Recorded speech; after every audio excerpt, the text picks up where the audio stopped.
I'm Vesper Alden, 24 years old. Until 3 months ago, I believed that love meant loyalty, that best friends were forever, and that trust was the foundation everything good was built on. Then one accidentally forwarded email changed everything. The subject line read "Weekend Plans," but inside was a detailed itinerary of lies, hotel reservations, restaurant bookings, and intimate messages between my boyfriend Reed and someone whose number I didn't recognize at first. My hands shook as I scrolled through months of deception, each message more devastating than the last. Reed's words still echo in my mind. Vesper won't suspect anything. Ilara's got our backs. What they didn't know was that I had been planning to propose moving in together, had already started looking at apartments for us. I'd been building a future while they were dismantling my present. What I discovered next about my best friend's role in orchestrating this betrayal made Reed's cheating seem almost simple in comparison. But how do you rebuild yourself when the two people who knew you best conspired to break you? Before I tell you where this story goes, let me share something that makes this even more unbelievable. Before we jump back in, tell us where you're tuning in from, and if this story touches you, make sure you're subscribed because tomorrow I've saved something extra special for you. Let me take you back to the beginning, when my world still made sense. 3 years ago, I met Reed at a coffee shop in Astoria where I was working between classes at Parsons. He had this way of making you feel like you were the only person in the room. Intense eye contact, asking questions that made you think he actually cared about your answers. He was 23 then, all ambitious energy and big dreams about starting his own marketing firm. "I'm going to build something that matters," he'd say, sketching business plans on napkins while I made his usual order. Medium coffee, oat milk, no sugar. Our first date was at MoMA. He'd researched my favorite artists beforehand, which should have been sweet, but felt slightly calculated even then. Still, when he stood in front of a Rothko painting and said, "This reminds me of how I felt when I first saw you, like everything suddenly had more depth," I melted. Who wouldn't? Ilara had been my roommate since sophomore year at Parsons. We'd clicked immediately during orientation when she defended my experimental typography project to a particularly harsh critique. "Art isn't supposed to be safe," she'd announced to the class, her voice cutting through the awkward silence. After that, we were inseparable. She was everything I wasn't: confident, stylish, unafraid to take up space. Where I second-guessed myself, she bulldozed forward. Where I dressed in thrift store finds and vintage band tees, she curated outfits like museum exhibitions. Our apartment in Astoria was a 4th-floor walk-up with radiators that clanged all, winter and windows that stuck in the summer, but it was ours. Ilara had decorated it with plants she consistently forgot to water and art prints she'd borrowed from gallery openings. I'd added fairy lights and my collection of vintage design books. The kitchen was barely big enough for one person, but we'd squeeze in together anyway. Ilara perched on the counter while I cooked, both of us talking over each other about classes, professors, boys, dreams. When I introduced Reed to Ilara 6 months into our relationship, I was nervous. Not because I thought they wouldn't get along, quite the opposite. They were both magnetic in ways I'd never be, both comfortable commanding attention. I worried they'd connect, and I'd become the third wheel in my own life. But they seemed to like each other just enough without crossing into territory that made me uncomfortable. Reed would tease Ilara about her rotating cast of dates, and she'd give him grief about his startup obsession. It felt balanced, healthy even. Family dinners at our tiny table became a regular thing. Reed would bring wine he couldn't afford. Ilara would attempt to cook something elaborate and usually fail spectacularly, and I'd end up making pasta while they debated everything from politics to which Marvel movie was actually good. "You two are disgustingly perfect together," Ilara would say, and I'd feel this warm glow of contentment. Perfect. That's what it felt like. Reed's hand finding mine during movies. Ilara braiding my hair while we watched reality TV. All of us, crammed onto our secondhand couch that sagged in the middle. My dad called those the golden months, After Mom died when I was 8, it had been just him and me in our little house upstate. Simon Alden, bookstore owner and single father, had done his best to raise a daughter while grieving his wife. He was proud when I got into Parsons. Prouder, still, when I started dating someone who seemed serious about me. "You sound happy, Vesper," he'd say during our weekly phone calls. Really happy. And I was. My senior year was supposed to be about thesis projects and job applications, but it felt like preparation for real life. Reed and I talked about moving to a better apartment after graduation, maybe Brooklyn Heights if his business took off. Alara was applying for positions at design firms, and we joked about being work wives and actual family. The future felt solid, mapped out in a way that made sense. I should have noticed the small changes earlier. Reed started working later, missing our Thursday movie nights because of investor meetings. Alara became protective of her phone, always flipping its screen down when I entered a room. They developed inside jokes I wasn't part of, shared glances that lasted a beat too long. But I trusted them both completely, so I interpreted these changes as good things. Reed was building his business. Alara was networking. They were becoming real friends, not just tolerating each other for my sake. Trust is a funny thing. It makes you blind to exactly the things you should be seeing most clearly. When Reed canceled our anniversary dinner because of a last-minute client emergency, Alara conveniently had plans too. When my phone died and I needed to borrow Alara's to call Reed, she suddenly couldn't find it anywhere. When Reed's ex-girlfriend started liking all his Instagram posts again, Alara assured me it was nothing. "She's probably just trying to make her new boyfriend jealous," she said. Reed barely remembers she exists. The lies were so consistent, so seamlessly woven together, that they created their own reality. A reality where I was the girlfriend and best friend, loved and protected, while they built something entirely separate behind my back. Looking back now, I can see how carefully orchestrated it all was. How they tag-teamed my doubts and insecurities. How they made me feel paranoid for noticing inconsistencies in their stories. But at the time, I felt lucky. Lucky to have a boyfriend who was building something meaningful. Lucky to have a best friend who knew him well enough to defend him when I worried. Lucky to be part of something that felt bigger than the sum of its parts. I was planning a future that included both of them, sketching apartment layouts that had space for Alara to visit, imagining Reed and me hosting dinner parties where she'd be the star guest. The night before everything changed, we'd all been together. Reed had brought Chinese takeout, and we'd eaten it sitting on the floor because our table was covered with my thesis work. Alara had stolen all the fortune cookies and read them aloud in ridiculous accents while Reed and I laughed until our sides hurt. Before leaving, Reed had kissed my forehead and said, "I love you, Vess. Don't stay up too late working." Alara had hugged me goodnight and whispered, "You're the luckiest girl in the world, you know that?" 12 hours later, I'd discovered that luck had nothing to do with it. The email arrived on a Thursday evening in February. I was sitting in our kitchen, laptop balanced on my knees, working on my thesis project.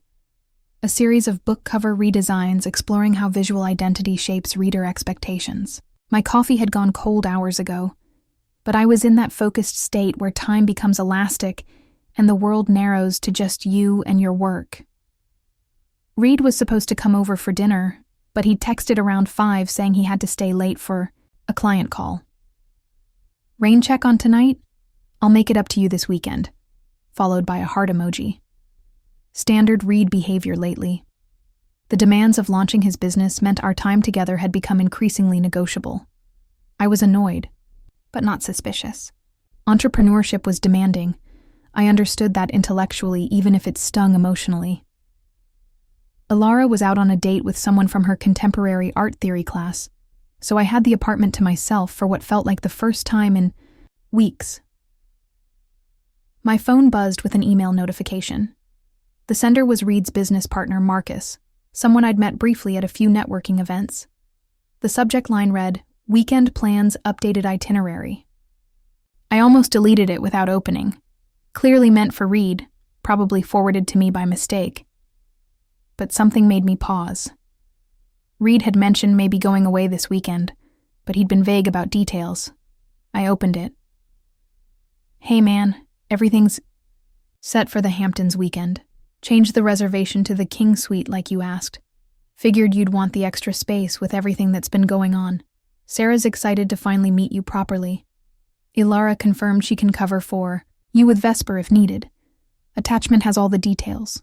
Can't wait to celebrate you finally making a move. I'm Vesper Alden, 24 years old. Until 3 months ago, I believed that love meant loyalty, that best friends were forever, and that trust was the foundation everything good was built on. Then one accidentally forwarded email changed everything. The subject line read, "Weekend plans," but inside was a detailed itinerary of lies. Hotel reservations, restaurant bookings, and intimate messages between my boyfriend Reed and someone whose number I didn't recognize at first. My hands shook as I scrolled through months of deception, each message more devastating than the last. Reed's words still echo in my mind. Vesper won't suspect anything. Ilara's got our backs. What they didn't know was that I had been planning to propose moving in together, had already started looking at apartments for us. I'd been building a future while they were dismantling my present. What I discovered next about my best friend's role in orchestrating this betrayal made Reed's cheating seem almost simple in comparison. But how do you rebuild yourself when the two people who knew you best conspired to break you? Before I tell you where this story goes, let me share something that makes this even more unbelievable. Before we jump back in, tell us where you're tuning in from. And if this story touches you, make sure you're subscribed because tomorrow I've saved something extra special for you. Let me take you back to the beginning, when my world still made sense. 3 years ago, I met Reed at a coffee shop in Astoria, where I was working between classes at Parsons. He had this way of making you feel like you were the only person in the room. Intense eye contact, asking questions that made you think he actually cared about your answers. He was 23 then, all ambitious energy and big dreams about starting his own marketing firm. "I'm going to build something that matters," he'd say, sketching business plans on napkins while I made his usual order. Medium coffee, oat milk, no sugar. Our first date was at MoMA. He'd researched my favorite artists beforehand, which should have been sweet, but felt slightly calculated even then. Still, when he stood in front of a Rothko painting and said, "This reminds me of how I felt when I first saw you, like everything suddenly had more depth," I melted. Who wouldn't? Ilara had been my roommate since sophomore year at Parsons. We'd clicked immediately during orientation when she defended my experimental typography project to a particularly harsh critique. "Art isn't supposed to be safe," she'd announced to the class, her voice cutting through the awkward silence. After that, we were inseparable. She was everything I wasn't: confident, stylish, unafraid to take up space. Where I second-guessed myself, she bulldozed forward. Where I dressed in thrift store finds and vintage band tees, she curated outfits like museum exhibitions. Our apartment in Astoria was a 4th-floor walk-up with radiators that clanged all winter and windows that stuck in the summer, but it was ours. Ilara had decorated it with plants she consistently forgot to water, and art prints she'd borrowed from gallery openings. I'd added fairy lights and my collection of vintage design books. The kitchen was barely big enough for one person, but we'd squeeze in together anyway. Ilara perched on the counter while I cooked, both of us talking over each other about classes, professors, boys, dreams. When I introduced Reed to Ilara 6 months into our relationship, I was nervous. Not because I thought they wouldn't get along. Quite the opposite. They were both magnetic in ways I'd never be, both comfortable commanding attention. I worried they'd connect, and I'd become the third wheel in my own life. But they seemed to.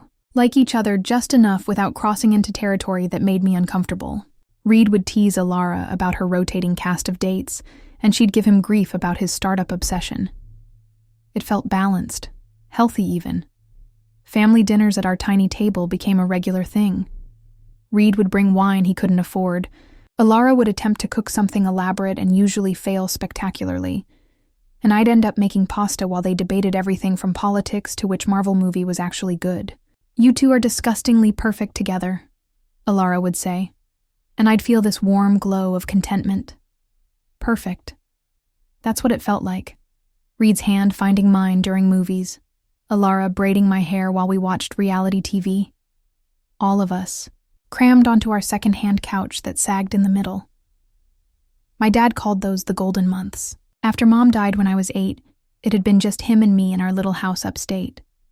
Simon Alden, bookstore owner and single father, had done his best to raise a daughter while grieving his wife. He was proud when I got into Parsons. Prouder, still, when I started dating someone who seemed serious about me. "You sound happy, Vesper," he'd say during our weekly phone calls. Really happy.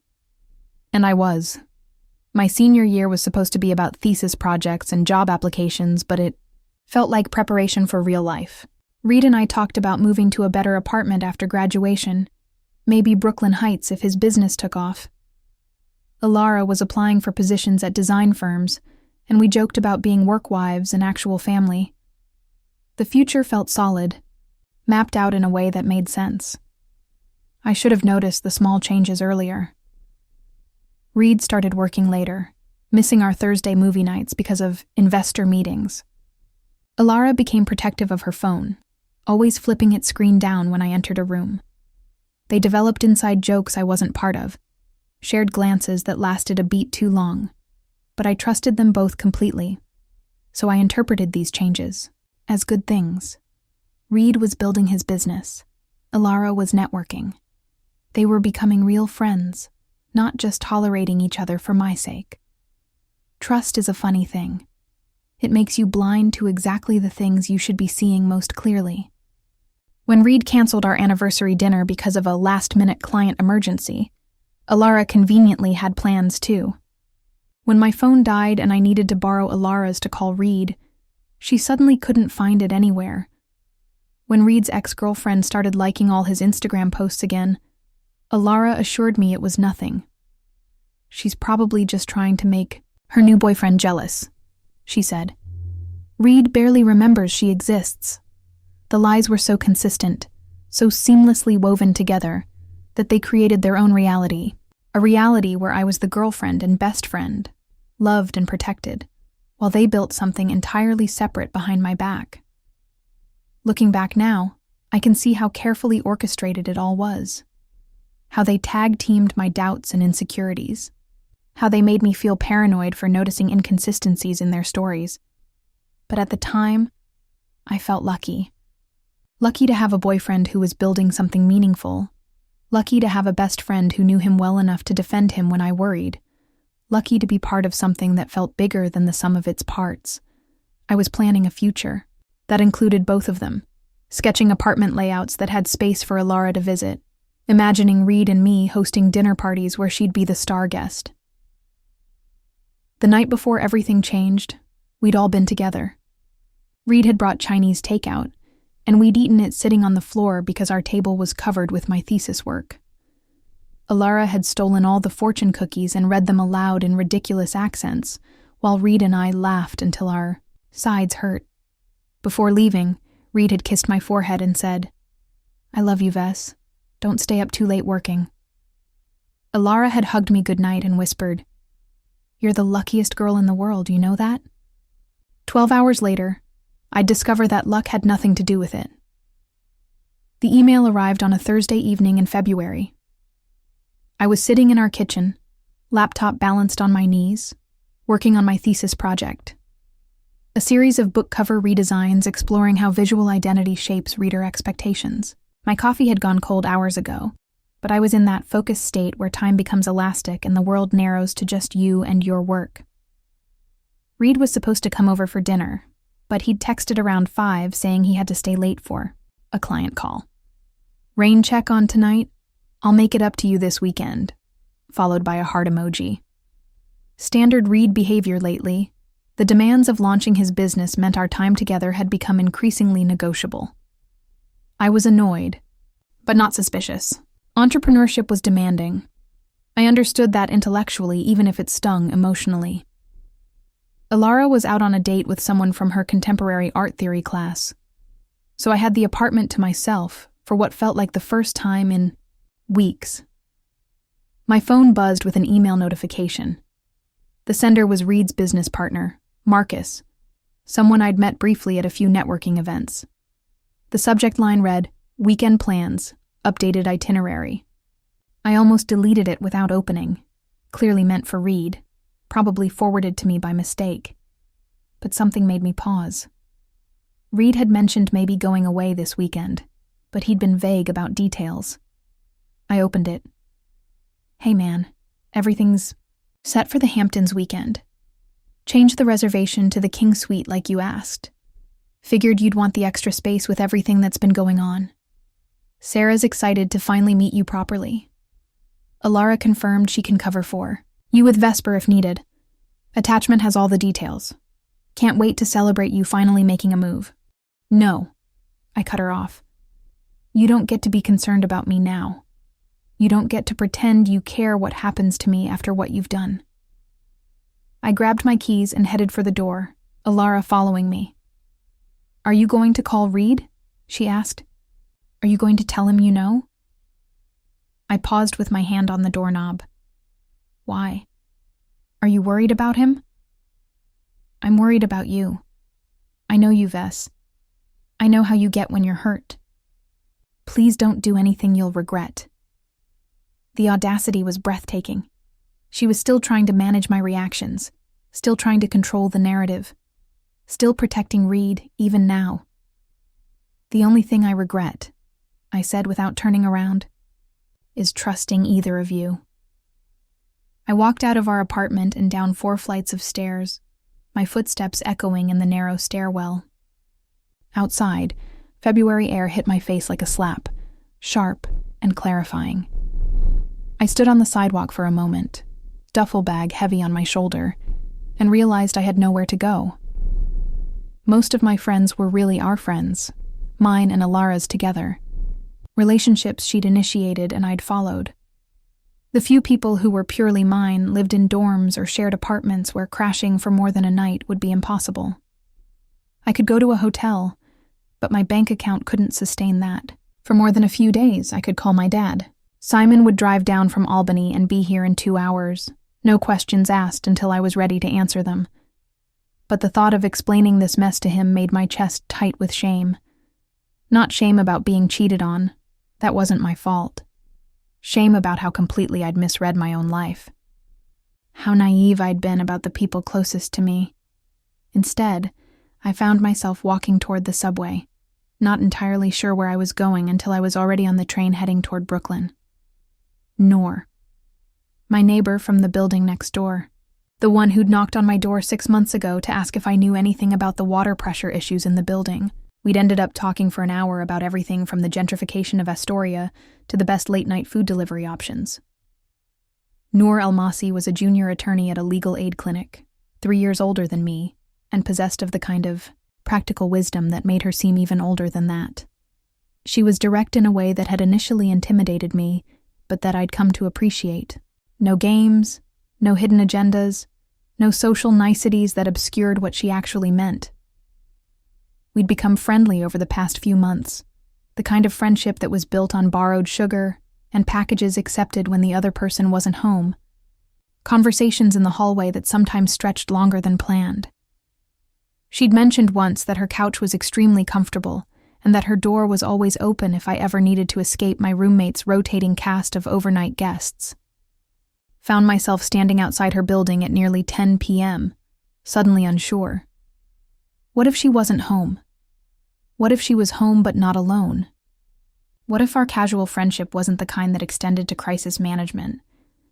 But before I could overthink myself into leaving, I pressed her buzzer. Vesper? Her voice crackled through the intercom, surprised but not annoyed. Hi. I'm sorry to bother you so late. I was wondering, could I come up for a few minutes? The door buzzed open without hesitation. Noor's apartment was the same layout as mine and Alara's, but felt completely different. Organized, intentional, adult in a way that made our place seem like a dorm room by comparison. She answered the Tucker wearing joggers and an oversized law school sweatshirt, her dark hair twisted up in a messy bun secured with what looked like a pencil. Telling and preparing this story took us a lot of time, so if you are enjoying it, subscribe to our channel. It means a lot to us. Now back to the story. What happened? She asked immediately, taking in my duffel bag, and what I could only imagine was my shell-shocked expression. And suddenly, standing in her doorway, I started crying. Not the angry tears I'd been holding back all evening, but deep, grief-stricken sobs that came from somewhere I didn't know existed. Noor didn't say anything, just stepped aside to let me in and closed the door behind me. She let me cry for several minutes, occasionally handing me tissues from a box she'd placed on the coffee table.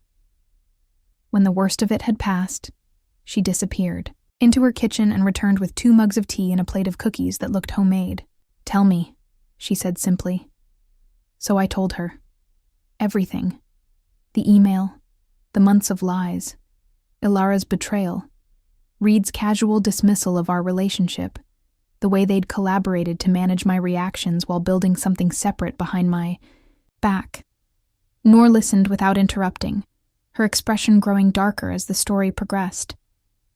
When I finished, she was quiet for a long moment. "That's some professional-level gaslighting," she said finally. "I'm honestly impressed by how coordinated their manipulation was. It takes skill to lie that consistently for that long." Her clinical assessment somehow made me feel better than any amount of "I'm so sorry" would have. She wasn't treating me like a victim to be pitied, but like someone who'd survived something genuinely damaging. "The worst part," I said, "is that I keep wondering what I missed. What signs I should have seen. How I could have been so stupid." "No," Noor said firmly. "Absolutely not. You're not stupid for trusting people you loved. They're manipulative for exploiting that trust. There's a difference. But I should have what? Been paranoid about your boyfriend and best friend? Built your relationships on suspicion instead of trust? Vesper, what they did to you was fucked up. Full stop. Don't let them make you feel like you should have seen it coming. It was exactly what I needed to hear, delivered in exactly the right tone. Not gentle comfort, but fierce clarity. "What do you want to do now?" she asked. "I don't know. I can't go home. I can't face Ilara right now. And I have no idea how to even begin dealing with Reed." "Okay, first things first. You're staying here tonight. I have a very comfortable couch and extra pillows. Tomorrow we can figure out longer-term logistics. I can't impose on you like that." "You're not imposing. You're accepting help from a friend when you need it. That's what normal, healthy people do for each other." The contrast to how Reed and Ilara had operated was stark. Noor was offering help, without agenda, without trying to manage my emotions, or control my reactions. "Thank you," I said. "Really, I don't know what I would have done if—" "You would have figured it out," she interrupted. "You're stronger than you think you are, but you don't have to figure it out alone." She set me up on her couch with blankets and pillows, showed me where the bathroom was, and gave me the Wi-Fi password. Before disappearing into her bedroom, she paused in the doorway. "For what it's worth," she said, "I think you're better off finding out now rather than later. Better to know who people really are before you build your entire life around them." I lay awake on her couch for hours, staring at the ceiling and thinking about what she'd said. Better to know. Maybe. But knowing felt like a demolition project. Everything. Familiar and safe reduced to rubble. The question was whether anything worth keeping could be built from what remained. At some point during the night, my phone buzzed with messages. Reed, finally returning my calls. "Babe, sorry I missed you earlier. Client dinner ran super late. Call me tomorrow?" And Ilara, "I'm worried about you. Please just text me that you're okay." I turned my phone face down and pulled Noor's blanket over my head. Tomorrow I would have to figure out how to respond to them. Tonight, I just wanted to exist in the space between my old life and whatever came next, held by the kindness of someone who owed me nothing but had given me everything I needed.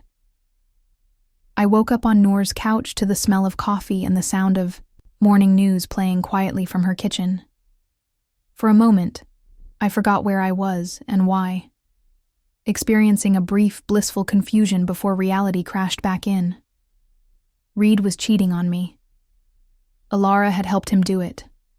My life as I knew it was over. Coffees.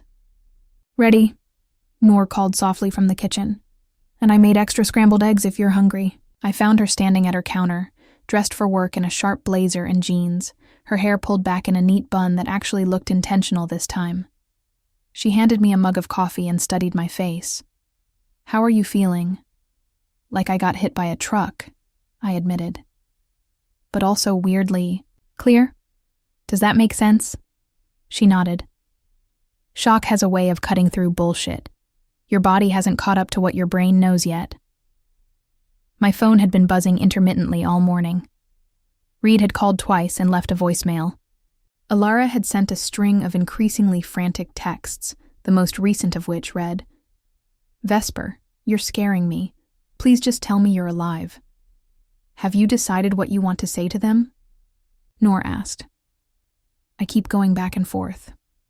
Part of me wants to confront Reed directly, make him admit what he's been doing. But another part of me thinks, what's the point? I already know the truth.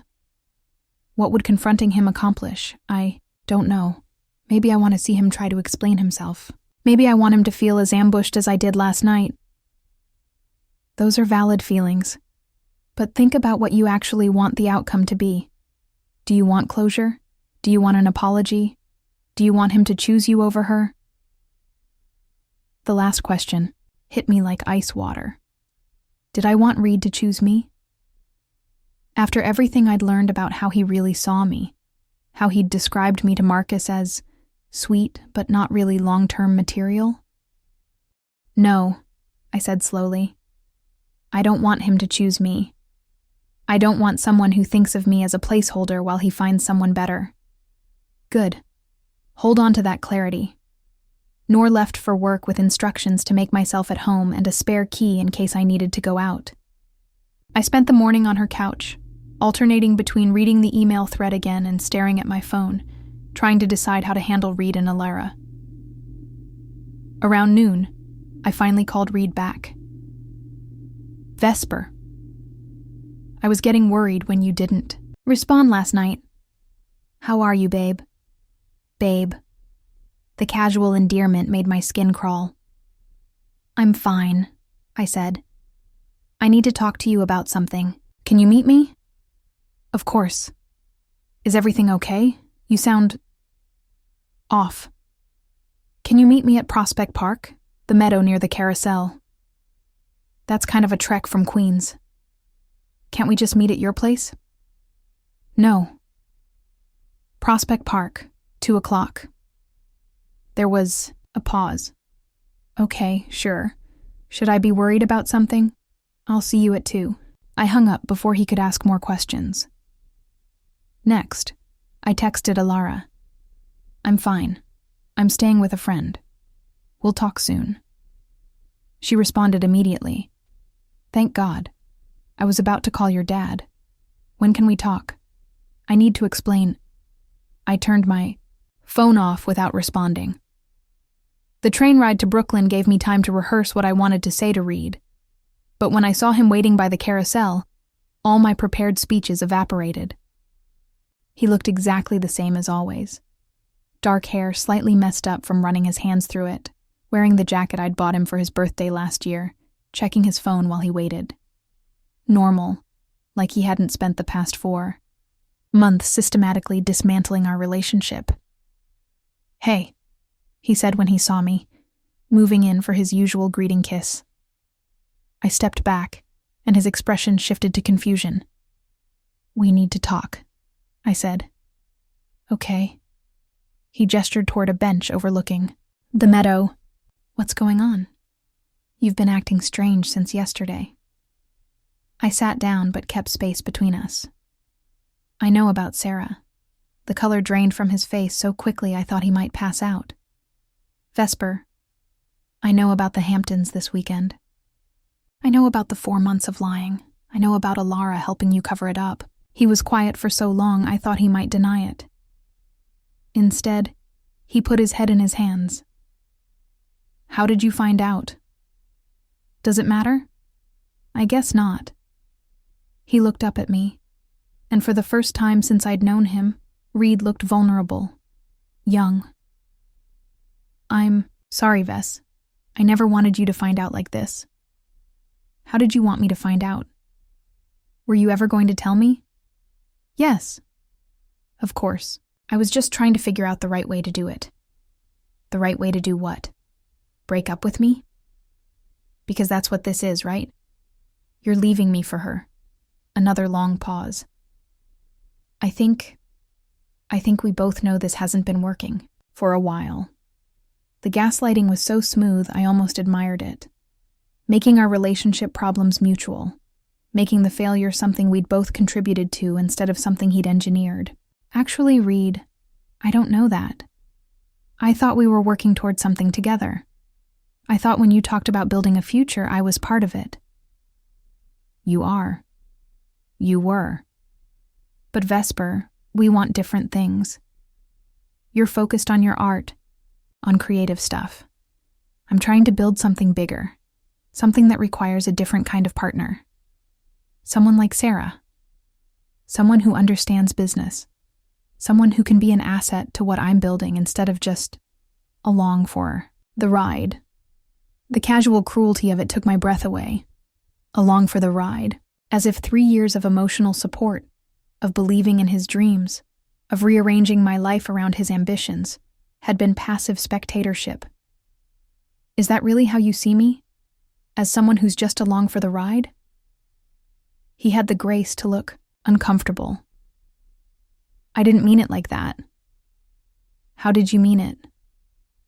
I meant that we're at different stages of our lives. You're still figuring out who you are, what you want.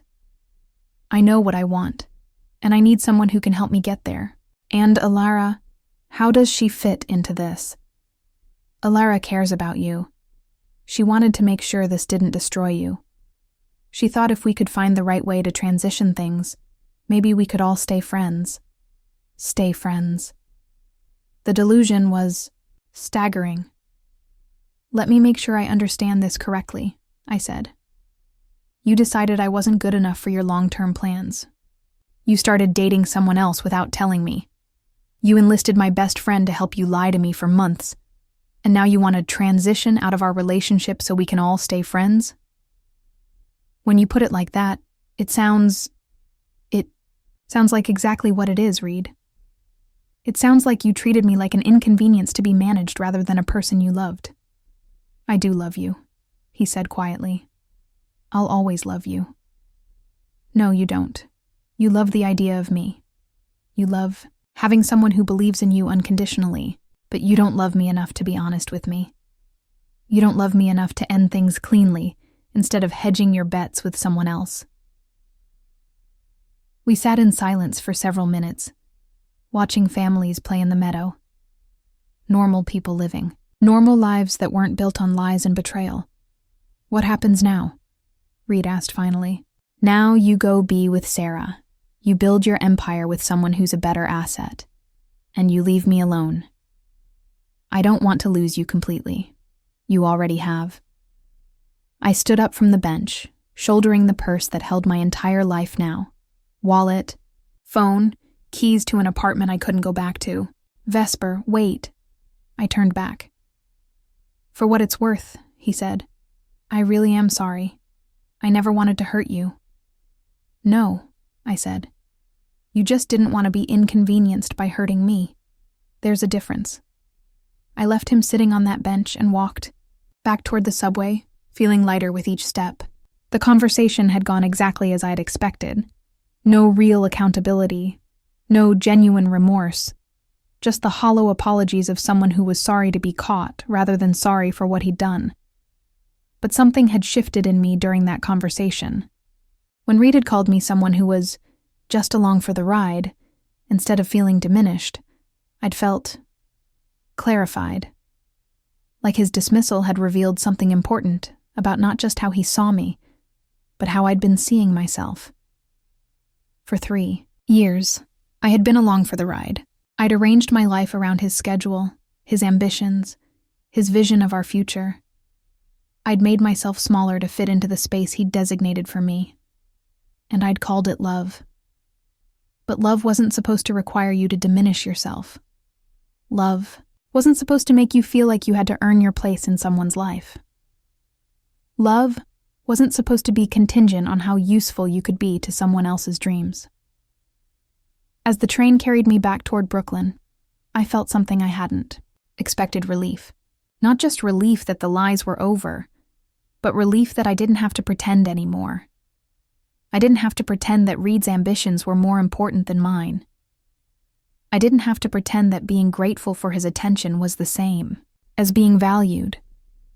I didn't have to pretend that a life built around someone else's dreams was the same as having dreams of my own. Reed was right about one thing. We did want different things. He wanted someone who would make him look good, who would amplify his importance, who would be an asset to his brand. I wanted something I was only beginning to understand. The chance to find out who I was when I wasn't trying to be perfect for someone else. I returned to Noor's apartment that afternoon, feeling simultaneously drained and energized, like I'd just finished running a marathon I hadn't known I was capable of completing. She was already home from work, still in her blazer but with her feet up on the coffee table, a stack of legal briefs spread around her. "How did it go?" she asked, immediately setting aside her work. "Better than I expected. Worse than I hoped. Exactly like I should have known it would go." I collapsed onto the other end of her couch and told her about the conversation with Reed. His non-apologies, his casual dismissal of our relationship, his assumption that we could somehow transition into friendship. "The audacity is truly impressive," Noor said when I finished. "He managed to make breaking your heart sound like a favor he was doing for you. What kills me is that part of me wants to be angry about how he described me. Along for the ride, like I was just some passive passenger in his life. But if I'm being honest, maybe I was." Noor turned to face me fully. "Explain that." "I spent 3 years making his dreams more important than mine. I rearranged my schedule around his. I made myself smaller so he could feel bigger. I convinced myself that supporting his ambitions was the same as having ambitions of my own. That's not being along for the ride. That's what women are taught love looks like." "What do you mean?" "Think about every romantic comedy you've ever seen, every love song you've ever heard. What do they tell us love looks like for women? Sacrifice, support. Making your partner's dreams come true, often at the expense of your own. We're taught that the highest form of love is making ourselves useful to someone else's vision of their life." I'd never thought about it that way before, but as soon as she said it, I could see the pattern everywhere. How many times had I heard women praised for being supportive of their partners in ways that meant giving up pieces of themselves? How many times had I seen relationships held up as ideals where the woman existed primarily as a cheerleader for the man's ambitions? So what's the alternative? Building a life you actually want instead of building yourself around someone else's life. That night, lying on Noor's couch again, I started thinking about what I actually wanted. Not what I wanted in relation to Reed, not what I wanted that would make me a good girlfriend or good friend, but what I wanted for myself. I wanted to finish my thesis project, not just complete it, but make it something I was genuinely proud of. I wanted to apply for design positions at companies whose work excited me, not just places that would look good on a resume. I wanted to travel, maybe to Europe to see the design museums I'd only read about. I wanted to learn Italian cooking, not because it would impress anyone, but because I'd always been curious about it. Simple things, most of them. Things I could have wanted while dating Reed, things that shouldn't have required his permission or approval. But somehow, in the 3 years we'd been together, I'd stopped thinking about what I wanted and started thinking only about what we wanted, and we had always defaulted to what he wanted. The next morning, I finally called my dad. "Vesper? It's early for you to be calling. Everything okay?" "Not really, Dad. Can we talk?" "Of course. What's going on?" I told him everything. Reed, Alara, the lies, the betrayal, the way my entire life had turned out to be built on fiction. He listened without interrupting, making occasional sounds of sympathy or outrage. When I finished, he was quiet for a long moment. "I'm sorry, kiddo," he said finally. "That's a hell of a thing to go through. I keep feeling like I should have seen it coming, like I was naive or stupid or—" "Stop right there. You weren't naive for trusting people you loved. You were trusting. There's a difference, and it's an important one." It was almost exactly what Noor had said, but hearing it from my dad, practical, no-nonsense Simon who had never been one for emotional declarations, made it feel more real. "What do I do now?" I asked. "What do you want to do?" "I don't know. I can't go back to the apartment. I can't face Alara yet. I can't stay on my friend's couch forever. I feel like my entire life needs to be rebuilt from scratch." "Maybe that's not such a bad thing." "What do you mean?" "When your mother died," he said quietly, "I thought my life was over. Everything we'd planned, everything we'd built together, it all felt meaningless without her. But eventually, I realized I had a choice. I could spend the rest of my life mourning what I'd lost, or I could figure out what kind of life I wanted to build with what I had left." He'd never talked about Mom's death this way before, never drawn explicit parallels between his grief and whatever I might be going through. "It's not the same thing, Dad. You lost Mom to cancer. I lost Reed to his own selfishness. The feelings aren't the same," he agreed. "But the choice is. You can spend your energy trying to get back what you've lost, or you can spend it building something new." After we hung up, I sat in Noor's kitchen drinking coffee and thinking about what he'd said. Building something new. The phrase had a different weight than moving on or getting over it. It suggested creation rather than just recovery. That afternoon, I did something I hadn't done in months. I went to the Met. Not for research, not for a class assignment, not because Reed wanted to go. Just because I wanted to be surrounded by beautiful things made by people who had put their entire selves into their work. I spent hours in the contemporary design wing, studying pieces that managed to be both functional and transcendent. A chair that looked like sculpture, a vase that transformed the way light moved through a room, typographic designs that made words feel like music. I took notes in my sketchbook, not for any specific project, but just to remember how it felt to be inspired. When I finally left the museum, I felt something I hadn't experienced in years. Excited about my own work. Not excited about finishing assignments or impressing professors, but excited about what I might create if I stopped trying to make my art safe and started trying to make it true. On the train back to Brooklyn, I made a decision. I was going to finish my thesis project, but I was going to make it about something that mattered to me instead of something that would look good in my portfolio. I was going to apply for the job at the design studio I'd been too intimidated to consider before. I was going to stop making my life smaller to accommodate other people's comfort. When I got back to Noor's apartment, she was waiting with takeout from my favorite Thai place and a bottle of wine. "Celebration dinner," she announced. "What are we celebrating?" "You survived your first day of your new life." We ate pad thai on her couch while I told her about my day at the Met, about the conversation with my dad, about the strange feeling of making decisions based purely on what I wanted instead of what I thought I should want. "It sounds like you're finally meeting yourself," Noor said. "Is that what this is?" "I think so. The version of you that exists independent of Reed's opinions or Alara's approval. The version that knows what she wants without asking permission to want it." Later that night, as I was getting ready for bed on her couch, my phone buzzed with a text from Alara. I miss you. I know you hate me right now, but I miss my best friend.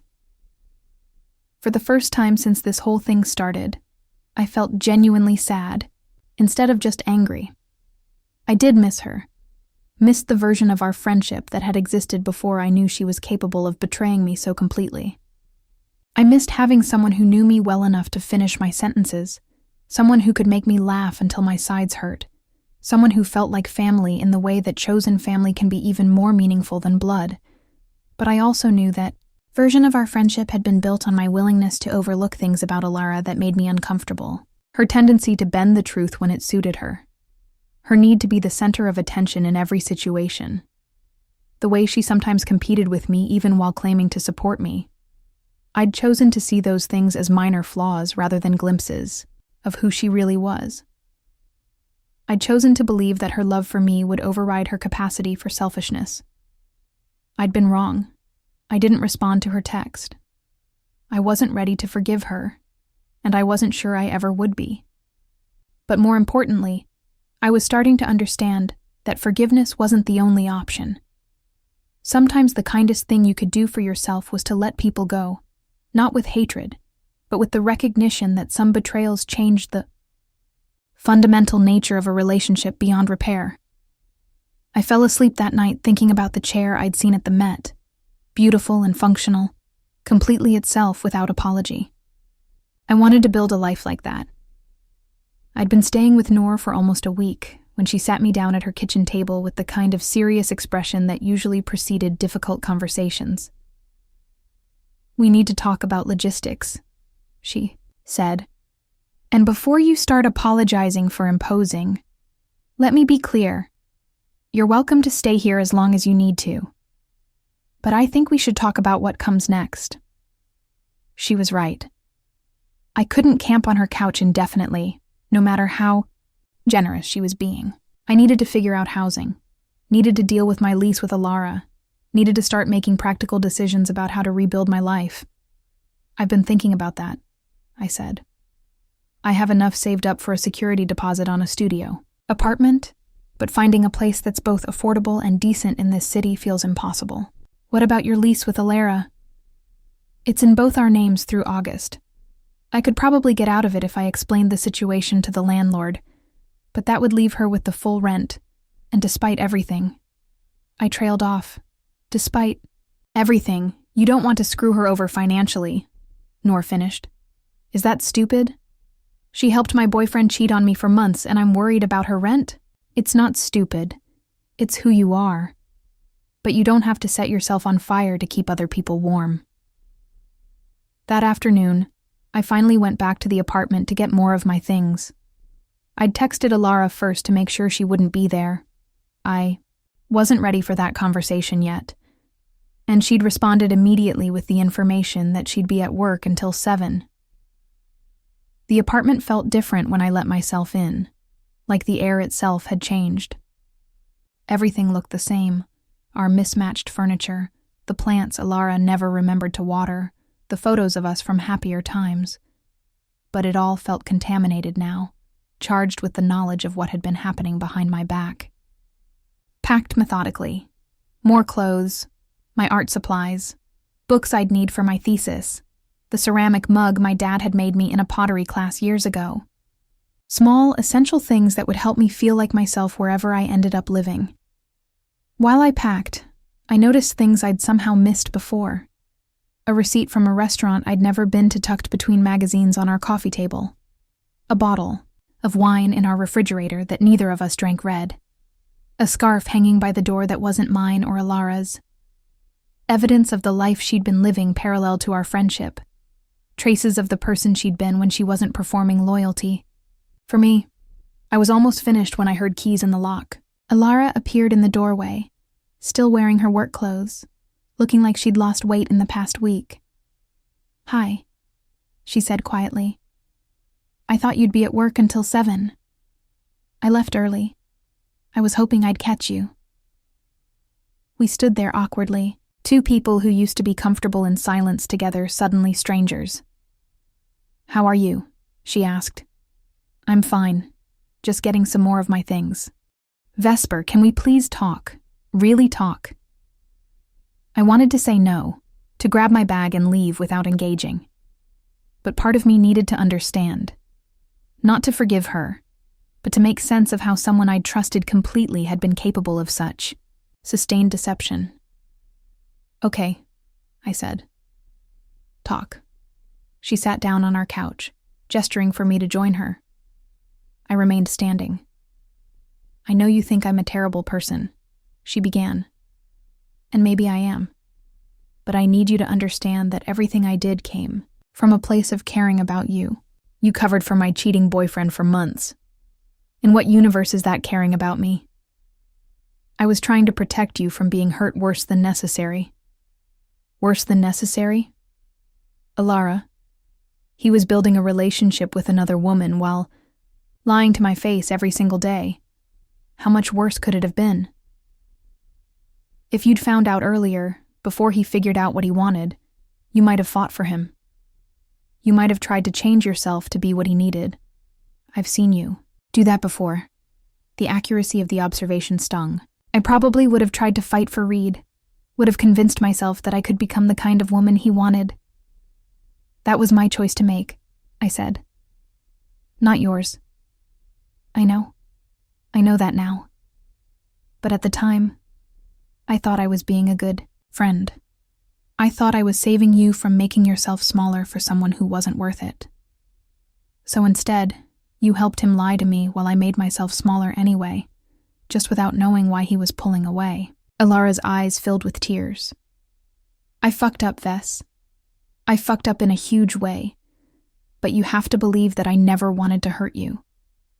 But you did hurt me. You hurt me more than Reed did, because I expected better from you. I know. Do you? Do you really understand what you took from me? It wasn't just my relationship with Reed. It was my ability to trust my own perceptions. For months, I felt like I was going crazy, like I was being paranoid and jealous for no reason. You made me doubt my own instincts. I'm sorry, she whispered. I don't think you are. I think you're sorry you got caught. I think you're sorry I'm angry with you, but I don't think you're actually sorry for what you did. That's not true, isn't it? If you could go back, knowing what you know now about how much this would hurt me, would you do anything differently? Or would you still choose to protect Reed's feelings over mine? The pause before she answered told me everything I needed to know. I would try to find a better way to handle it, she said finally. But you wouldn't tell me the truth. Another pause. I don't know. At least she was being honest now, in a way she hadn't been for months. Why? I asked. Why was protecting him more important than protecting me? It wasn't about protecting him. It was about, I don't know. Maybe I thought if I could help manage the situation, I could control how much it hurt you. Or maybe you liked being in the middle of it. Maybe you liked having a secret that made you important to both of us. The look on her face told me I'd hit something true. That's not, isn't it? You got to be Reed's confidant and my comforter. You got to be the person he turned to when he felt guilty, and the person I turned to when I felt confused. You got to be essential to both of us in a way that you never were before. You're making me sound like a sociopath. I'm not saying you planned it. I'm saying you liked it once it started. I'm saying you chose to keep being important to both of us instead of doing the right thing. We sat in silence for several minutes. Outside, I could hear the normal sounds of our neighborhood.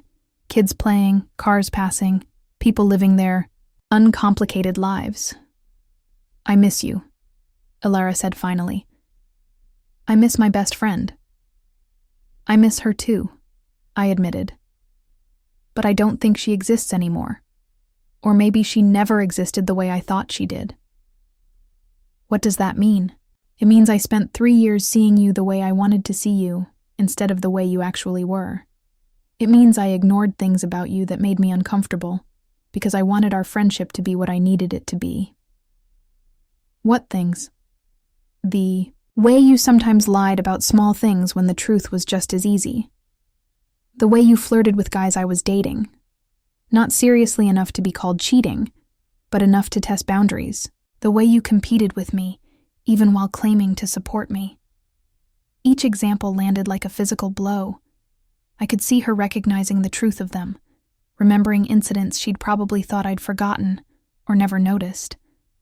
I'm not a perfect person, she said quietly. I'm not asking you to be perfect. I'm asking you to be honest. And for 4 months, you chose to lie to me every single day, rather than tell me something I needed to know. So this is it? Our friendship is just over? Don't know, I said honestly. Maybe someday we can be friends again, but it would have to be different. It would have to be based on who we actually are instead of who we pretend to be. I can change. Maybe. But I can't forget what you're capable of when it suits you. Adaidi. Picked up my bag and headed toward the door. Vesper. I turned back. For what it's worth, I think you're better off without him. Reed never deserved you. You're right, I said. But you helped him treat me like he didn't deserve me. That's what I can't get past. I left her sitting on our couch, surrounded by the artifacts of our friendship, and I felt something I hadn't expected. Relief. Not just relief that the conversation was over, but relief that I'd finally said the things I needed to say. Relief that I'd stopped pretending the betrayal was smaller than it was, stopped minimizing my own hurt to make her feel better. Outside on the street, I called Noor. How did it go? She asked. Like I thought it would.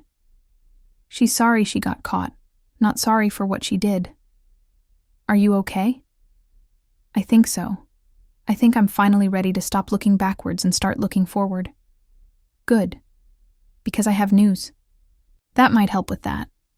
My friend Jake is subletting his studio apartment in Park Slope for the next 6 months while he's traveling. It's small but nice, and he's offering it at cost to someone who'll take good care of his plants. A place of my own, a space that belonged only to me, where I could figure out who I was when I wasn't trying to be what other people needed. That sounds perfect, I said. I'll text you his number. Vesper? Yeah? I'm proud of you. For how you handled that conversation, for how you're handling all of this. You're stronger than you think you are. As I walked back toward the subway, I thought about what she'd said. Stronger than I think I am. Maybe that was true. Maybe strength wasn't about avoiding getting hurt. Maybe it was about refusing to make yourself smaller to accommodate people who hurt you. Maybe it was about choosing yourself, even when choosing yourself meant losing people you loved. Jake's studio apartment was perfect in the way that small, well-designed spaces can be. Every corner purposeful, every inch maximized, filled with plants that somehow made it feel larger rather than cramped. The morning light came through tall windows facing east, and there was a tiny kitchen that was still bigger than the one I'd shared with Alara. Moving in took all of 3 hours. I didn't have much stuff anymore, just the essentials I'd packed. Some books, my art supplies, and a few pieces of furniture that Noor helped me pick up at thrift stores. But walking through my own front door, dropping my keys on my own kitchen counter, felt monumental. First night in your own place, Noor said, looking around approvingly. How does it feel? Terrifying, I admitted. But good terrifying. Like standing at the edge of something instead of hiding from it. She left me with a bottle of wine and instructions to call if I needed anything. I spent my first evening alone unpacking, arranging my art supplies on the small desk by the window, setting up my laptop, making the space mine. Around 9, my phone buzzed with a text from my dad. How's the new place? I sent him a photo of my setup, and he responded immediately. Looks like home. It did feel like home in a way nowhere had since I was a kid. Not because it was familiar, but because it was entirely mine. No one else's preferences to accommodate. No one else's schedule to work around. No one else's vision of how life should be lived. The next few weeks fell into a rhythm that felt both foreign and natural. I'd wake up early, make coffee in my tiny kitchen, and work on my thesis project while the morning light was still good. I'd completely reimagined the concept. Instead of safe book cover redesigns, I was creating a series about identity and authenticity, exploring how visual design could reflect the difference between who we are and who we think we're supposed to be. My advisor, Professor Chen, had been skeptical when I'd presented the new direction. "This is quite a departure from your original proposal," she'd said. "Are you sure you want to take this risk so close to your deadline?" "I'm sure," I'd said. "I'd rather submit something that matters to me than something that's safe." The work was the best I'd ever done. Not technically perfect, but honest in a way my previous projects had never been. Each piece felt like a small revelation, a step closer to understanding something I couldn't quite articulate yet. Afternoons, I'd work my shifts at the coffee shop in Park Slope that had hired me to replace their morning barista who'd quit suddenly. It was mindless work in the best way. Muscle memory tasks that left my brain free to process everything that had happened, to imagine what came next. My coworkers were friendly but not intrusive, the kind of people who'd chat about weekend plans or complain about difficult customers, but didn't expect deep personal revelations. It was exactly what I needed. Casual human contact without emotional intensity. Evenings. I'd cook simple dinners and read or sketch or call my dad. Sometimes Noor would come over, and we'd drink wine and talk about everything from her cases to my thesis to the state of dating in New York. She'd become the kind of friend I'd thought I'd had in Alara, someone who saw me clearly and liked what she saw, someone who supported my choices without trying to influence them. 3 weeks into living alone, Eli Reyes from my advanced typography class approached me after our weekly critique. "Hey, Vesper, can I ask you something?" Eli was quiet in class, but brilliant. Their projects always had this subtle depth that made you look twice, think harder. They were non-binary, used they-them pronouns, and had a way of asking questions that revealed assumptions you didn't know you were making. "Sure," I said, gathering up my materials. "Your new work? It's really different from what you were doing before. More you, if that makes sense." It makes perfect sense. I'm finally making work about things that actually matter to me, instead of things I think are supposed to matter. That's brave. Or stupid, depending on how it turns out. Eli smiled. Sometimes those are the same thing. "Listen, I'm working on this project, a collaboration with the Tenement Museum about immigrant experiences in New York. They need someone who understands visual storytelling and your new stuff. It has exactly the kind of emotional honesty we're looking for. You want me to work with you? If you're interested. It's unpaid, but it would be good portfolio material, and I think you'd be great at it." I said yes without hesitation. The project turned out to be exactly what I needed, meaningful work that challenged me technically while connecting to something larger than my own concerns. Eli and I met twice, a week at the museum, interviewing elderly immigrants about their families' stories, and working together to create visual narratives that honored both the specifics of their experiences and the universal themes of displacement and belonging. Working with Eli was different from any collaboration I'd ever had. They listened without trying to fix, offered suggestions without taking over, pushed me to think deeper without making me feel inadequate.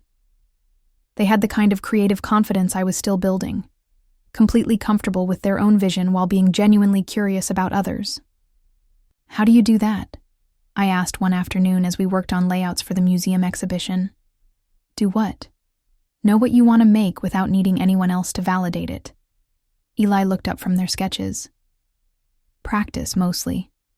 And being queer, in spaces that aren't designed for you, teaches you pretty quickly that other people's approval isn't a reliable metric for whether you're on the right track." "What do you mean?" "When you grow up knowing that the mainstream vision of success doesn't include people like you have to get good at trusting your own compass. You have to learn the difference between feedback that helps you grow and feedback that's just trying to make you smaller." It was exactly what I was trying to learn: how to trust my own vision, how to distinguish between useful criticism and people trying to reshape me to fit their comfort zones. How do you tell the difference? Good feedback makes you think harder about what you're trying to accomplish. Bad feedback makes you question whether you should be trying to accomplish anything at all. One evening in late March, I was walking home from the museum when my phone rang. Ilara's name appeared on the screen, and for the first time since I'd moved out, I answered. "Hi," she said, sounding surprised that I'd picked up. "Hi? How are you?" I mean, really. I know you probably don't want to tell me, but I worry about you. "I'm good," I said, and realized it was true. "I'm really good, actually." "Good. That's good." A pause. "I miss you, Vess." "I know. Do you think we'll ever be able to be friends again?" I thought about it as I walked, looking at the brownstones lining the street, the early spring light filtering through bare tree branches. "I don't know," I said finally. "I hope so, eventually. But it would have to be different." "Different how?"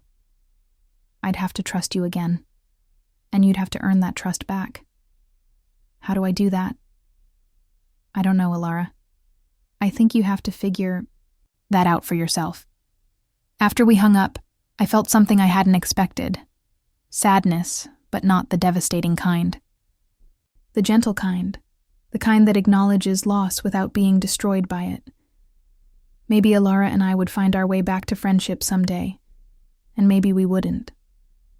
Either way, I was going to be okay. When I got home to my studio apartment, I made dinner and worked on my thesis while jazz played softly from my laptop speakers. The space felt peaceful in a way that had nothing to do with the absence of conflict and everything to do with the presence of choice. I was building something new, not just a life without Reed and Ilara, but a life that belonged entirely to me. A life where I could wake up each morning and ask what I wanted to do that day without filtering the answer through anyone else's expectations or approval. For the first time in years, I felt like I was exactly where I was supposed to be. The thesis. Exhibition was scheduled for the first week of May, and as the deadline approached, I found myself working with an intensity I'd never experienced before. Not the frantic energy of cramming for a test, but the focused flow of someone who had found exactly what they were meant to be doing. My series, titled Authentic Self, consisted of 12 paired designs, each showing the same concept interpreted, first through the lens of external expectations and then through the lens of internal truth. A resume that transformed from corporate perfect to personally meaningful. A dating profile that shifted from algorithmic optimization to genuine self-expression. A social media presence that evolved from curated performance to honest documentation. The centerpiece was a visual narrative of my own story, the typography and imagery evolving from the clean, safe aesthetic I'd thought I was supposed to prefer, to something messier, more complex, more real. It was the most personal work I'd ever made, and also the most technically accomplished. Professor Chen stopped by my studio space during the final week of preparation. "This is extraordinary work, Vesper," she said, studying the pieces I had mounted for review. "There's a confidence here that I haven't seen in your previous projects." "Thank you. It feels different to make." "I can see that." What changed? I thought about how to answer that question. What had changed was everything. My relationship, my living situation, my understanding of who I was and what I wanted. But more fundamentally, what had changed was my willingness to let my work be imperfect, if that meant it could be honest. Stopped trying to make work that would impress people and started making work that was true to my experience, I said. The difference shows. This piece especially. She gestured toward the visual narrative of my story. It takes courage to be this vulnerable in your work. It didn't feel like courage. It felt like necessity. The night before the exhibition opening, Eli and I met at a bar near campus to celebrate finishing our museum project. The Immigrant Stories installation was scheduled to open the following month, and seeing our work displayed in the museum's gallery space had been one of the most satisfying experiences of my academic career. "So what's next?" Eli asked as we shared a plate of nachos and debriefed the semester. "I have a couple of job interviews lined up. There's a design studio in Red Hook that does work for nonprofits and social justice organizations. They're looking for someone who can do both print and digital work." "That sounds perfect for you." "It does. 6 months ago, I would have been too intimidated to even apply. I would have convinced myself I wasn't qualified enough." "What changed?" "I stopped waiting for permission to want things." Eli smiled. "That's the best kind of growth."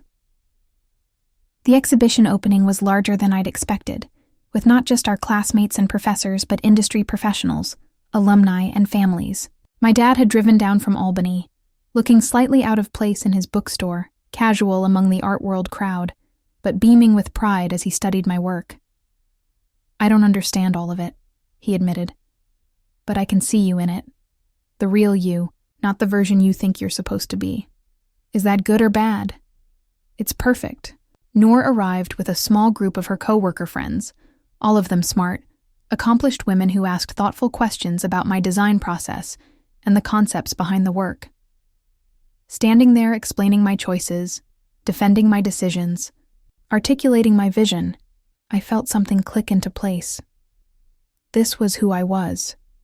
Not someone who made art to please others, but someone who made art to explore truth. Midway through the evening, I noticed a familiar figure standing in front of my centerpiece project. Reed, wearing the charcoal suit I'd helped him pick out for job interviews, studying my visual narrative with an expression I couldn't read. My first instinct was to avoid him entirely, but something made me walk over. "Hi," I said. He turned, seeming genuinely surprised to see me. "Vesper, wow, this is your work?" "It is. It's incredible. Really. I had no idea you were capable of this." The backhanded compliment was so perfectly Reed that I almost laughed. Even when trying to be supportive, he couldn't resist the implication that he'd been right to underestimate me. "What are you doing here?" I asked.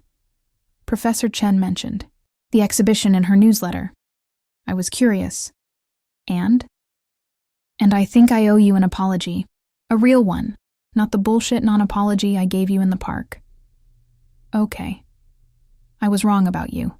Not just wrong to cheat, not just wrong to lie, but wrong about who you are and what you're capable of.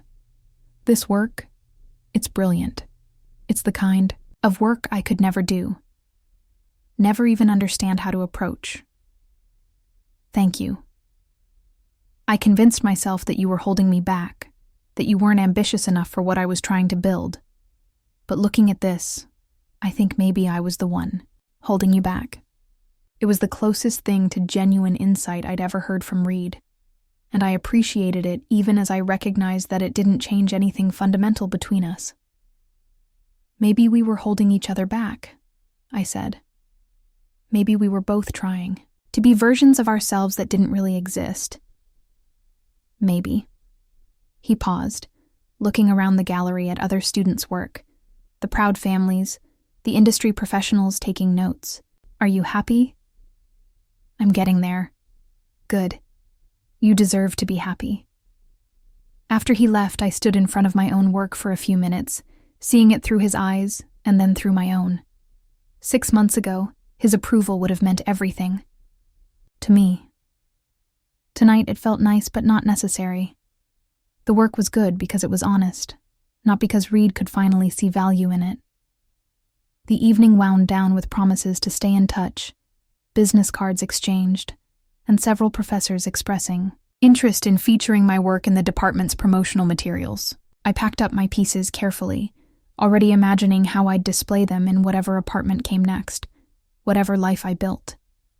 Noor helped me carry everything to her car, and as we drove through Brooklyn toward my studio apartment, I felt a deep sense of completion. Not because my life was perfect or my problems were solved, but because I'd proven something important to myself. I could lose everything I thought I needed, and still become exactly who I was meant to be. "How does it feel?" Noor asked as we unloaded my work in front of my building. "Like I finally know who I am when no one else is telling me." "And who is that?" I thought about the question as we carried my pieces upstairs, as I found spaces for them in my small, perfect apartment, as I looked around at the life I'd built entirely according to my own vision. "Someone who makes things that matter," I said finally. "Someone who chooses truth over safety. Someone who's not afraid to take up space." "I like her," Noor said. "Yeah," I said, surprising myself with how much I meant it. "Me too." That night, after Noor left and my dad had driven back upstate, and the excitement of the exhibition had settled into quiet satisfaction, I sat in my apartment with a cup of tea and my sketchbook, planning my next project. Not for a class or a client, but for myself, because I had things to say and the skill to say them. And for the first time in my life, that felt like enough. Outside my windows, Brooklyn hummed with the energy of 8 million people building, their lives one choice at a time. I was one of them now. Not someone waiting for permission to begin, but someone who had already begun, who was already exactly where she needed to be. The betrayal that had felt like an ending had turned out to be a beginning. The loss that had seemed devastating had made space for something better. A life built on my own terms. Relationships based on honesty instead of convenience. Work that reflected who I actually was instead of who I thought I should be. I was 24, years old, living alone in Brooklyn, making art that mattered to me, surrounded by people who saw me clearly and liked what they saw. It wasn't the life I'd planned 6 months ago, but it was better than any life I could have planned. It was mine. And that, I thought, as I sketched ideas for tomorrow's work, was more than enough. It was everything.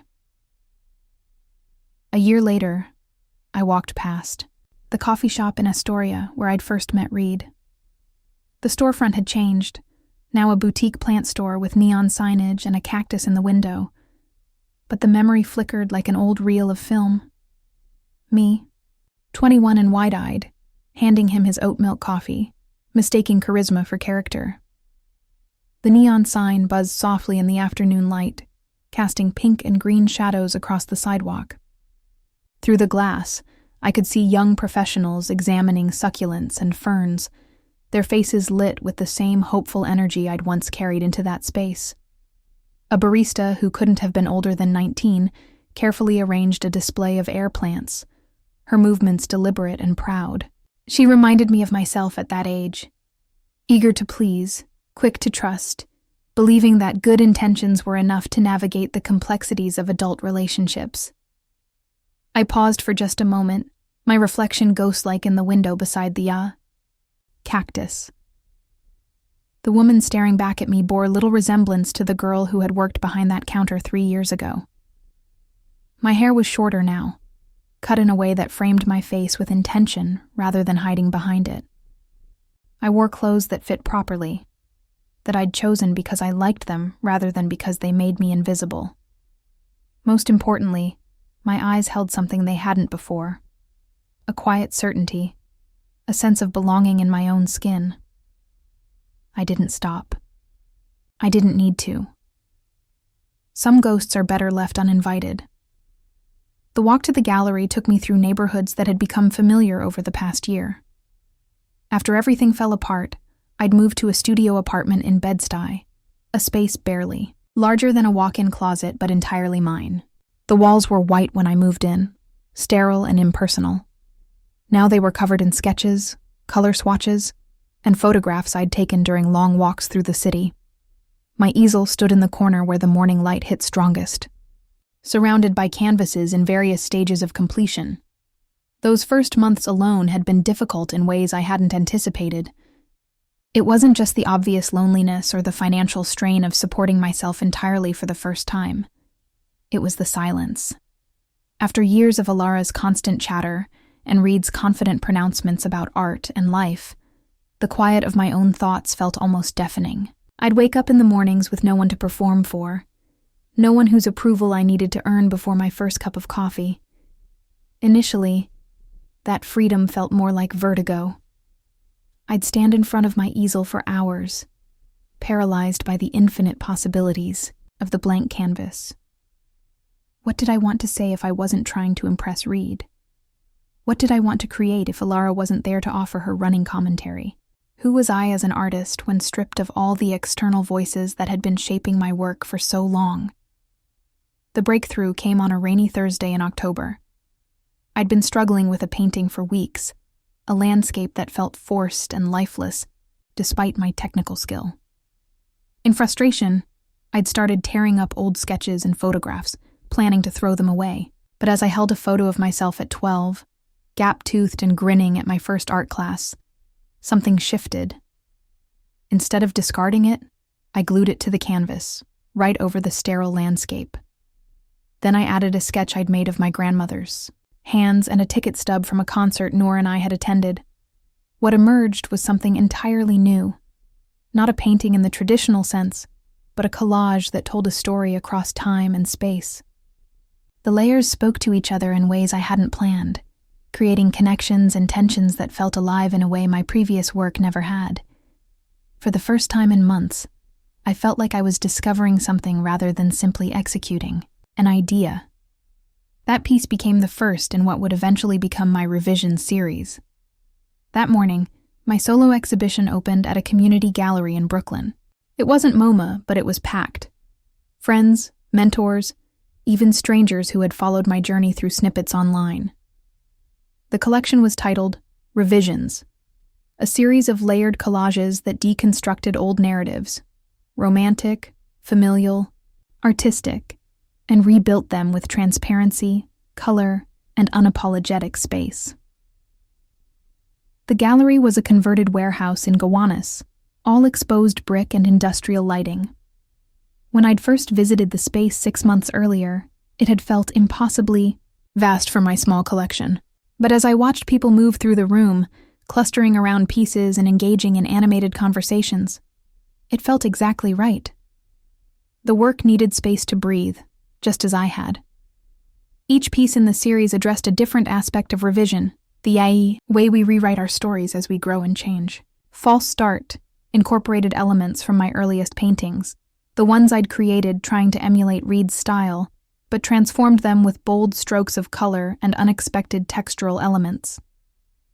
Inheritance layered family photographs with abstract forms, exploring the ways we carry our histories while creating our own futures. Boundary Lines was perhaps the most personal, a meditation on friendship and betrayal, rendered in stark contrasts and deliberate negative space. The piece that drew the most attention was one I'd almost left out of the show. Self-Portrait with Ghosts was built around a photograph of myself from 2 years ago, standing between Alara and Reed at an art opening. But I'd manipulated the image extensively, layering it with translucent materials and fragments of text until the 3 figures became something mythic and strange. The final result suggested presence and absence simultaneously, the way memory distorts and preserves our experiences. A critic from a local arts magazine spent nearly 20 minutes in front of that piece, taking notes and occasionally glancing at me across the room. Later, she would write that the work demonstrates a mature artist's ability to transform personal trauma into universal themes of resilience and self-discovery. At the time, I was simply grateful that something so painful to create could speak to someone else's experience. The opening reception had an energy unlike anything I'd experienced before. Previous shows I'd participated in, group exhibitions where my work hung alongside Reed's, or events Alara had organized, always felt like performances. I'd spent those evenings monitoring reactions, adjusting my explanations based on what I thought people wanted to hear. Tonight was different. The work was entirely mine, and I could speak about it with a clarity and confidence that surprised even me. Noor arrived fashionably late, as always, wearing a vintage dress she'd found at a thrift store in the East Village. She'd been my most consistent supporter through the difficult months, visiting my studio regularly and offering honest feedback that pushed me to be better. More importantly, she'd been present in a way that didn't demand anything in return. We'd spend hours in comfortable silence, her reading while I worked, or take long walks through Prospect Park, where conversation flowed naturally rather than feeling forced. Our friendship had deepened in ways I hadn't expected. Without Ilara's dramatic presence dominating every social interaction, Noor and I had discovered we shared a similar sense of humor and a love of old movies. We'd instituted Sunday film nights in my tiny apartment, working our way through the Criterion Collection and debating the merits of various directors. These simple pleasures, choosing a movie based on our own interests rather than what would photograph well for social media, felt revolutionary after years of curated experiences. Ilara never came. I didn't expect her to. We'd exchanged a few messages over the months, mostly apologies from her, boundaries from me. She said she was working on herself, which I hoped was true. But I'd learned that not every chapter has to end with reconciliation. Some just end, full stop. The messages had started 3 months after I'd moved out. Tentative texts that began with, "I know you probably don't want to hear from me, but," followed by lengthy explanations and justifications. She was in therapy. Now, she said. She was learning about attachment styles and communication patterns. She'd realized that her behavior had been harmful, and she wanted to make amends. I'd read each message carefully, looking for signs of genuine change versus performative self-improvement. The language was different, less dramatic, more accountable. But I remained cautious. Ilara had always been skilled at adaptation, at becoming whatever version of herself the situation demanded. The question was whether this new self-awareness represented real growth or simply a more sophisticated form of manipulation. My therapist, a no-nonsense woman in her 50s who specialized in young adult transitions, had helped me understand that I didn't owe Ilara forgiveness, regardless of how much work she was doing on herself. The harm had been real, and my healing didn't require reconciliation. It was a difficult lesson for someone who'd been trained from childhood to prioritize others' comfort over my own well-being. The last message I'd received from her was 2 weeks ago. A simple, "Saw the announcement about your show. I'm proud of you." I'd stared at my phone for a long time before deciding not to respond. Some acknowledgments don't require reciprocation, and some relationships are healthier when they exist only in memory. Reed reached out once, 2 months ago, with a message that simply said, "I saw your work. You've become who you were always meant to be." I didn't reply. Some acknowledgments don't require reciprocation. His message had appeared in my Instagram DMs on a Tuesday morning, accompanying a screenshot of a post from the gallery's social media account. The post featured one of my pieces from an earlier group show, and someone had tagged him in the comments. Seeing his username in my notifications had sent an unexpected jolt through my system. Not longing, as I might have feared, but something closer to irritation. The presumption in his message bothered me more than I'd initially realized. Who you were always meant to be, as if my growth and transformation were inevitable rather than hard-won. As if the months of therapy, the financial struggles, the lonely nights questioning everything I thought I knew about myself, were simply part of some predetermined narrative arc. It was a classically Reed response, seemingly supportive, but ultimately self-congratulatory, a way of claiming credit for my success while maintaining plausible deniability about his role in my earlier struggles. I drafted and deleted several responses. Part of me wanted to tell him about the work required to rebuild my sense of self after our relationship ended. Part of me wanted to point out that becoming who I was meant to be had required unlearning many of the lessons he'd taught me about art and authenticity. Mostly, I wanted to explain that growth isn't a destination, but a continuous process, and that reducing someone's journey to a pithy Instagram comment revealed more about the speaker than the subject. In the end, I'd closed the app without responding. The conversation I wanted to have with him wasn't one that could happen in a DM exchange. and more importantly, it wasn't one I actually needed to have. His approval or understanding were no longer necessary components of my artistic identity. Noor stood beside me at the opening, sipping wine and pretending not to be proud. She was terrible at pretending. "You know," she said, nodding toward a particularly raw piece titled False Start, "I think this is your best one." I followed her gaze to the piece she'd mentioned. False Start was one of the more challenging works in the series, both to create and to view. It incorporated a canvas I'd begun during my relationship with Reed, a portrait attempt that had never felt right, but that I'd been too insecure to abandon. In the revision, I'd collaged over portions of the original painting with fragments of my own writing, photographs from my childhood, and abstract elements that created new visual pathways across the surface. The result was deliberately uncomfortable, a meditation on the false starts we all experience in love and art and life. The original portrait was still visible in places, but fractured and transformed by the additions. Viewers often spent a long time with this piece, trying to decipher the layers and understand the relationship between the different elements. I smiled. It hurt the most to make, which probably means it was the most honest. The creation process for that piece had been brutal.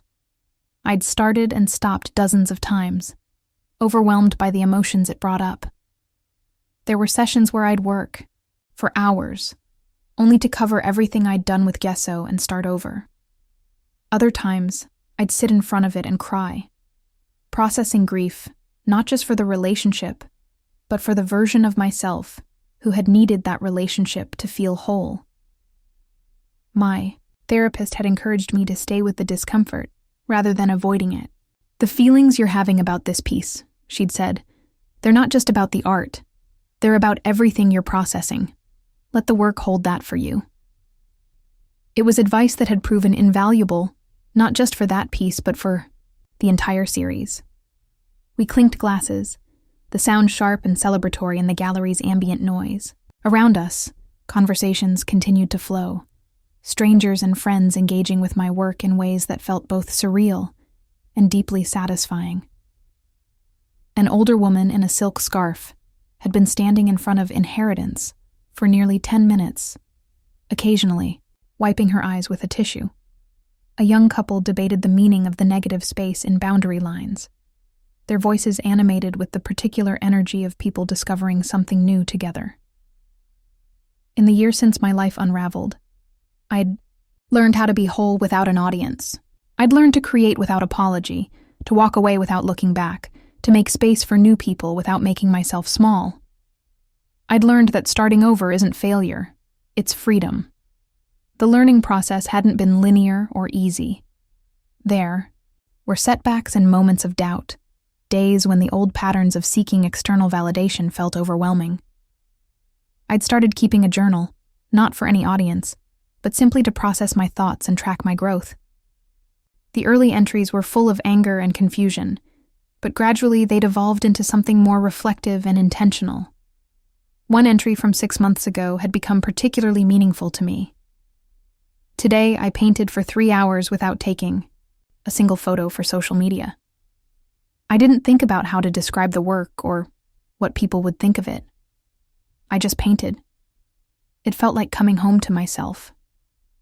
Reading that now, I could see how significant that shift had been.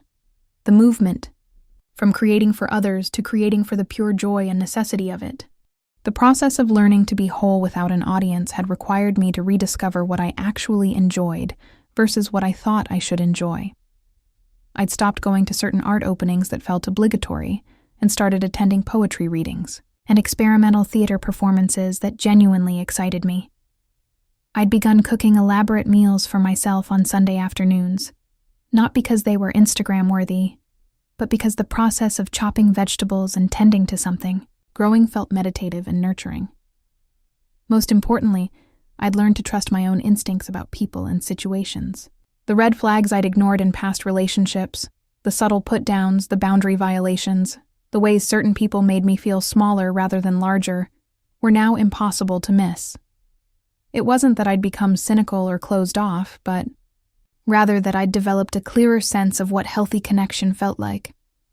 And most importantly, I'd learned this. Betrayal may rewrite your story, but it doesn't get to be the ending. Only you get to decide that. As the evening wound down and the last visitors filtered out of the gallery, I stood alone among my work, feeling a sense of completion I'd never experienced before. The pieces surrounding me represented more than artistic achievement. They were evidence of survival, transformation, and the possibility of creating beauty from difficult experiences. The gallery director, a woman named Carmen who'd taken a chance on an unknown artist, approached with the evening's sales records. 3 pieces had sold, including False Start, which felt particularly meaningful. Someone had connected deeply enough with that difficult, honest work to want to live with it. Daily, the thought filled me with a warmth that had nothing to do with the financial relief the sales provided. Noor helped me clean up, carefully wrapping wine glasses and disposing of empty cheese platters. We worked in comfortable silence, the easy cooperation of people who'd learned to be present with each other without constant conversation. As we locked up the gallery and stepped onto the street, the city felt different than it had that morning. More spacious, more full of possibility. We walked to the subway together, our footsteps echoing off the empty sidewalks. At the platform, as we waited for our trains going in opposite directions, Noor turned to me with an expression I couldn't quite read. "You know what I realized tonight?" she said. "You're not the same person you were a year ago, but you're also not trying to be someone else. You're just more yourself." Her train arrived first, and she squeezed my hand before stepping into the car. Through the window, she gave me a thumbs up as the train pulled away, and I found myself laughing out loud on the empty platform.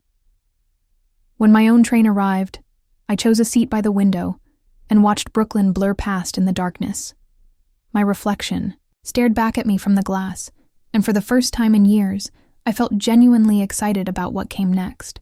Not because I had a clear plan, or because all my problems were solved, but because I'd learned to trust myself to navigate whatever arose. Tomorrow I would wake up in my small studio apartment, make coffee in my mismatched mugs, and continue the work of becoming who I was meant to be. Not according to anyone else's vision, but according to my own evolving understanding of what it meant to live authentically and create meaningfully. The story was far from over, but for the first time, I was confident that whatever came next would be entirely my own. Up next, we have 2 more incredible stories that are waiting for you. Just click the image you want to watch, and it will take you there. If you enjoyed this video, make sure to subscribe. It would mean a lot.